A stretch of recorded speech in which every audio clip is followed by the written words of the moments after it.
अगर हम आज के भारत की शिक्षा की बात करें तो बहुतों को ये पसंद आता भी है और बहुतों को ये पसंद नहीं भी आता है।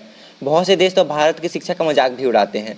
मगर क्या होगा, यही सवाल मैं आपसे 1500 साल पहले पूछूं तब आपका और इन देशों का उत्तर क्या होगा? आप सभी को ये तो पहले ही पता होगा कि धरती की सबसे पहली यूनिवर्सिटी भारत में ही बनी थी, जिसका नाम है नालंदा यूनिवर्सिटी, जिसके अंदर 300 कमरे, 8 कंपाउंड, 10 मंदिर, एक लाइब्रेरी के साथ साथ लेक और पार्क भी थे, जो कि उस वक्त की विश्व की सबसे बड़ी यूनिवर्सिटी थी। अगर हम इस यूनिवर्सिटी की स्थापना की बात करें तो इस यूनिवर्सिटी की स्थापना गुप्ता डायनासिटी द्वारा 5th सेंचुरी में की गई थी। यहाँ पे बड़े बड़े देश जैसे Japan, China, Malaysia, Indonesia, Korea से लोग शिक्षा ग्रहण करने के लिए आया करते थे। यहाँ पे करीबन 10,000 विद्यार्थी और 2,000 प्रोफेसर थे।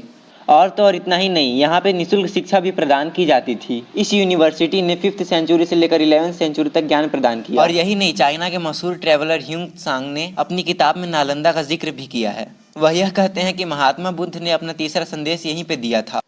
प्लीज़ मेरी मेहनत के लिए इस वीडियो को लाइक और चैनल को सब्सक्राइब जरूर कीजिएगा। मैं आशा करता हूँ कि आप ये छोटा सा काम जरूर कर देंगे, प्लीज़ कर दीजिएगा। मगर 12th सेंचुरी के आसपास यानी 1193 में इस प्यारी सी नालंदा यूनिवर्सिटी को बर्बाद कर दिया गया, सिर्फ और सिर्फ जलन के कारण। इस यूनिवर्सिटी को नष्ट करने वाला कोई और नहीं, सिर्फ और सिर्फ बख्तियार खिलजी था।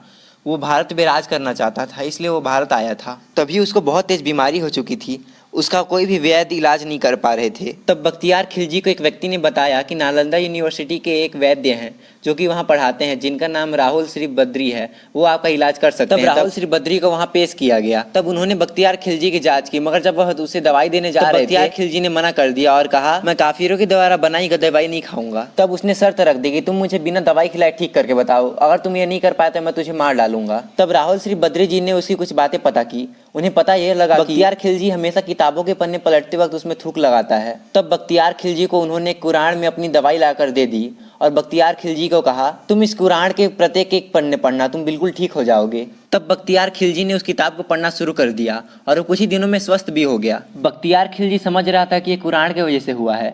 तब बख्तियार खिलजी को एक व्यक्ति ने बताया कि राहुल श्री बद्री जी ने उस कुरान में अपनी दवाई मिला दी थी, जिसको उन्होंने अपने जीभ से चाट चाट कर और वो ठीक हो गए।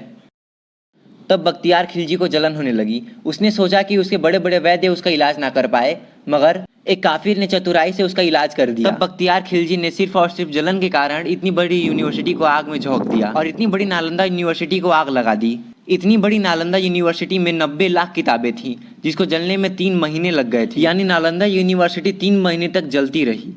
इस वीडियो को बनाने में मुझे बहुत मेहनत लगी है, सो प्लीज़ इस वीडियो को एक लाइक और चैनल को सब्सक्राइब जरूर कीजिएगा। ये तो आपके चुटकियों का खेल है, प्लीज़ कर जरूर दीजिएगा।